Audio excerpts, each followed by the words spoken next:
Gohida bir bandani oldida hamma eshiklar berkilib qoladi. Tijorat eshigi ham, hunar eshigi ham, hamma eshik qulf. Bosh qotib qoladi. Qayoqqa qo'lini cho'zmasin, qo'li yetmaydi. Qayoqqa boshini urmasin, eshik ochilmaydi. Shunda nima qilish kerak?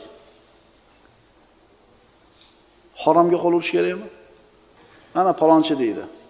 Mana onasini savdosiga kirishuvdi, zo'r bo'lib ketdi deydi. Nima qilish kerak shunda? Shunda inson lekin o'zi kallasidan kelib chiqib turib, agar dinidan bexabar bo'lsa, o'zichasi yechim istab ko'radi. Kel, meni ham qilib ko'raychi? Bo'lmadi. Kel, meni qilib ko'raychi? Bu ham bo'lmadi. Aniq turuvdi yo'l. Nima qilish kerak shunda? Odam bolasi onasini qornida 121 kunga to'lgan kuni farishta kelib 4 ta narsasini yozib qo'yardi peshonasiga. Rizqini, ajalini, amalini, baxtli baxtsiz bo'lish. Mana 2 ta narsa. Rizq bilan ajal. Bunga insonda hech qanaqa aloqasi yo'q. Bu ko'paymaydi ham, ozaymaydi ham. Faqat barakotli bo'ladi yoki bebaraka bo'ladi. Millionta odam sizni haqqingizga 1000 yil yashagin deb duo qildi. 1000 yil yashaysizmi? Yashamaysiz. Yashamaysiz.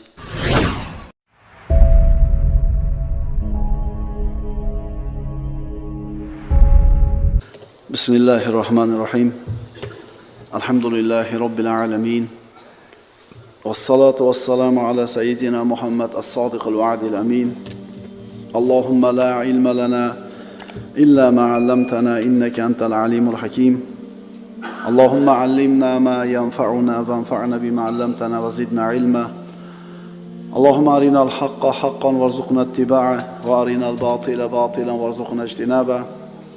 واجعلنا ممن يستمعون القول فيتبعون أحسنه وأدخلنا برحمتك في عبادك الصالحين. أما بعد السلام عليكم ورحمة الله تعالى وبركاته. بسم الله الرحمن الرحيم.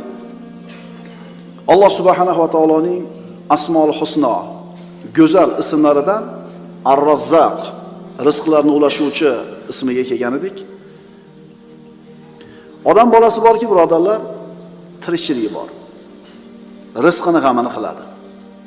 Mana shu rizqini topib yeyishlikda insonlar o'zlaricha turli bir hiylalarni, turli bir sxemalarni, turli bir yo'llarni izlaydi. Rizq o'zi nima? U rizqni beradigan Razzoq qanday zot? Nima qilsak mana shu rizqimiz keng bo'ladi, barakotli bo'ladi, mo'l bo'ladi.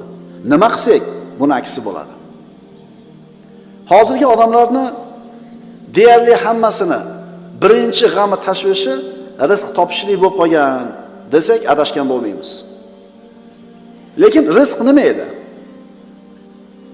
Odam bolasi onasini qornida 121 kunga to'lgan kuni farishta kelib 4 ta narsasini yozib qo'yardi peshonasiga. Rizqini, ajalini, amalini,